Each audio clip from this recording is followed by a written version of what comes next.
সবাইকে স্বাগতম। আজকে আমি আপনাদেরকে দেখাবো যে দেখেন এখানে নেম এবং আইডি আছে। এই নেম এবং আইডিতে এখানে নাম্বার আছে, আবার কিছু নাম আছে বা টেক্সট আছে বলতে পারেন। এখন আমি চাচ্ছি এই যে কলামে যে নাম এবং নাম্বার আছে এগুলোকে আলাদা করতে চাচ্ছি। যে আমার এখানে যে নাম্বারগুলো আছে এই আইডি যে কলাম, এই কলামে নিয়ে আসতে চাচ্ছি।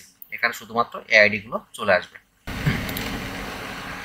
এখন তাহলে আমি এখানে কি করব, এখানে ইকুয়ালস টু, তারপরে এখানে যে আমার এটাকে মার্ক করব দিয়ে 1 দিয়ে এন্টার দিলাম। দেখেন এখন এটাকে আমি যদি ড্র্যাগ করি, তারপরে দেখেন এখানে আমার যে নাম্বারগুলো সেখানে কিন্তু নাম্বারগুলো চলে আসছে, এবং আমার যেখানে যে টেক্সটগুলো ছিল সেগুলোর জন্য এখানে কিন্তু ভ্যালুটা ইরর আসছে, আর কি ইরর ভ্যালু আসছে।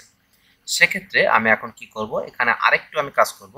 এখন এখানে যে আমি ইকুয়ালস টু দিছিলাম, এখানে ইকুয়ালস টু পরে এখানে আমি একটা কমান্ড যে ফর্মুলা লিখব, যে ইফ ইরর দেওয়ার পরবর্তীতে এখানে আমি ফার্স্ট ব্র্যাকেট দিছি, দেওয়ার পরে এখানে যে d:1 দেওয়ার পরে এখানে আমি কমা দিব, দিয়ে এখানে আমি দিব ডাবল কোটেশন, আর ডাবল কোটেশনের ভিতরে ব্ল্যাঙ্ক রাখবো, কিছু দিব না। কারণ আমার যেখানে বোঝাচ্ছি আমি যে ইফ ইরর, যদি আমার ডাটাটা ইরর হয় তাহলে আমি কি করব, আমার এখানে ব্ল্যাঙ্ক রাখবো।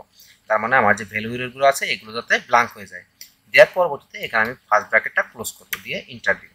দেখেন আমার যে 1 ছিল সেটা আছে। এখন যদি এটাকে আমি ড্র্যাগ করে এই পর্যন্ত নিয়ে আসি, তাহলে দেখেন আমার শুধুমাত্র 1 2 6 4 যে নাম্বারগুলো আছে সেগুলো এবং যে আমার টেক্সটগুলো সেগুলো আমার ভ্যানিশ হয়ে গেল।